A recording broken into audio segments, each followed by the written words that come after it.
Hey folks, and welcome to the Daily Ratings Weekly Movie News Podcast. This week's news brought to you by Out with the Old and In with the New. Yes, let's start with an end of an era and the beginning of a new day over at Paramount. This past week, David Ellison, founder of Skydance Media, officially acquired Paramount Global for around $8 billion. And more specifically, Ellison paid $2.4 billion for National Amusements, who held the controlling stake at Paramount, then another $4.5 billion to acquire Paramount shares, and then another $1.5 billion to recapitalize the company's balance sheets. The new company is now known as Paramount Skydance Corporation and is estimated to have a worth of $28 billion. Paramount has been around technically since 1912 as the famous Players Film Company, but the official founding of Paramount Pictures took place in 1914. It remains the sixth oldest film studio in the world still around today, and it's the second oldest in the US, only behind Universal. And though for over a century now, Paramount has been showing up on the screen before a movie begins, the company has been attached and merged and acquired and has been rebranded and expanded numerous times. So as big as this Skydance deal is, it's a very common story of these big studios. David Ellison and Skydance will take its turn now and try to propel the Paramount name into the future in the new Silicon Valley post-streaming and online world. Ellison gave a lengthy press statement in the main offices in New York, and delving into that idea, he talked about making great content, putting money and effort into good ideas and backing them up, making great deals to have people wanting to come to Paramount, which, by the way, he just landed UFC for a $7.7 billion 7-year contract, in fact, so that's a big deal. And then he also talked about making a profitable company, of course, and reinvigorating it. But Ellison really went into the tech side of things and how he wants to put a lot of effort into Paramount's streaming service. He said, quote, "Unless you can build a tech product that is truly competitive with what's coming out in Silicon Valley, you can't compete." And that has to be one of the big problems that's been facing legacy media, is that they don't actually understand the skill set and how critical that is. And that it is actually a combination of great content working with tech product hand in hand, and that is how you actually get the business growing and scaling again. You need both, end quote. And then many more statements were made, paying close attention to how YouTube is propelling TV and how Netflix seems to be the only one doing things right, seeing as though they actually see a profit. So we shall see. Paramount Global was a big company with a bunch of assets. It will be interesting to see what the company wants to put resources into and what they might see as fat to trim. All in all, as far as the daily ratings is concerned, we just want to see great movies with great stories that respect its audiences and cares about great movie making. And if we actually get a great, true Netflix competitor that can make a profit, then you know what? That's great too. So if we have some major announcements in the coming weeks, we will be sure to cover them. On the other hand, kind of a slow news week, but let's run down some stories here nonetheless. So Shrek 5 is being pushed back 6 months. Originally, the film was scheduled for December of 2026, but will now be releasing in June of 27. There is an absurd amount of major titles scheduled for release in that crazy December.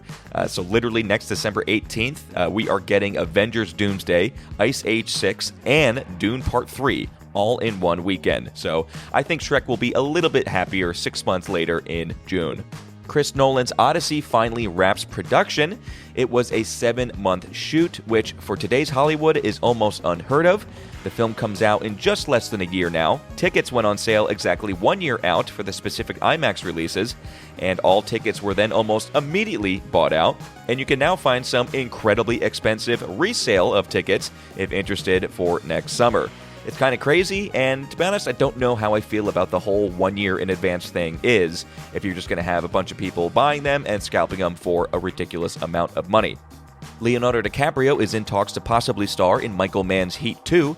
The film is eyeing a budget of $170 million, and it might be too big of a bite for Warner Brothers to take. Mann's recent films have not been garnering a lot of box office success, so Warner may be looking to co-produce the film, and Apple now has the script and is thinking about joining in for part of the take. Leo might be a huge get and would be very surprising if Apple doesn't co-produce the project with him, but we'll see if Leo is in. Other names that have circled aren't exactly no-name actors either.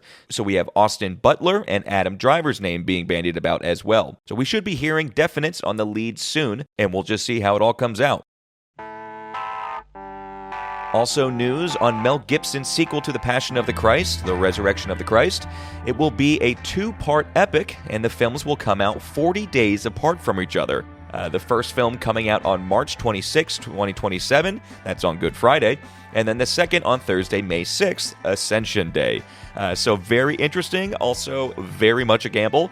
Just ask Kevin Costner how it worked out for him. But that first Passion movie was wildly successful. Up until Deadpool Wolverine, it was the highest grossing rated R film in the States, and is still the 10th top rated R film globally.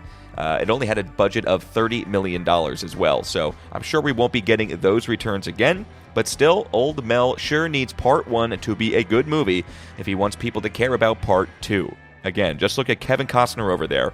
I mean, how did you all like Horizon and American Saga Chapter 2? Oh yeah, that's right. Okay, moving on to Rambo now, and Rambo is coming back. The director on the project is Noah Centineo. He's the guy who did the World War II kind of John Wick-type movie called Sisu, which we did cover on the podcast, so he certainly likes gritty, gory action. Centineo is now mulling over actors to play the lead role and to take the helm up of Rambo. Shooting is already supposed to start this fall, but a major studio is yet to be behind the project, though it seems like Lionsgate seems to be interested. And lastly here we have director Zach Cregger, who we will be covering his latest film that just came out last weekend called Weapons. He is talking about a project he deeply wants to do, so Cregger's next project is already set to be a Resident Evil reboot.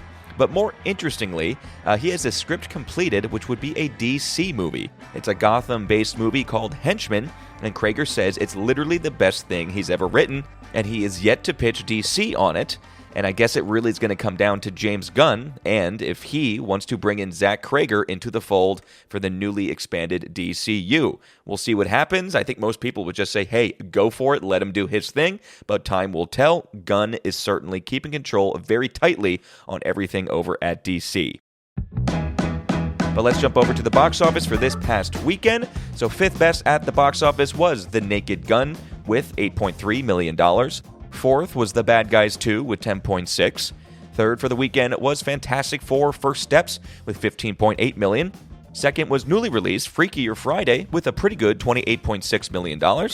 And the best movie at the box office was Mr. Zach Cregger's Weapons with a very good $43.5 million opener. Some global totals here. We have Fantastic Four at $435 million, Superman with $579, and Jurassic World Rebirth just crossing over that $800 million mark, which Marvel and DC certainly wish they were getting on their two films. But coming up this Thursday, Vincent Daly will be watching, rating, and reviewing. We're covering a 1981 movie called Time Bandits, and that's directed by Terry Gilliam. Then we're in the theaters for this week with Freakier Friday by Nisha Ganatra and Weapons by Zach Cregger. But that's it for your weekly movie news, folks. We'll leave you today with a quote from a director, Christopher Nolan. I'm very happy where 3D is going, which is that it's becoming a choice. And thankfully, most people are still choosing 2D. And all right, folks, the Daily Ratings weekly movie news podcast, that was it. See you on Thursday.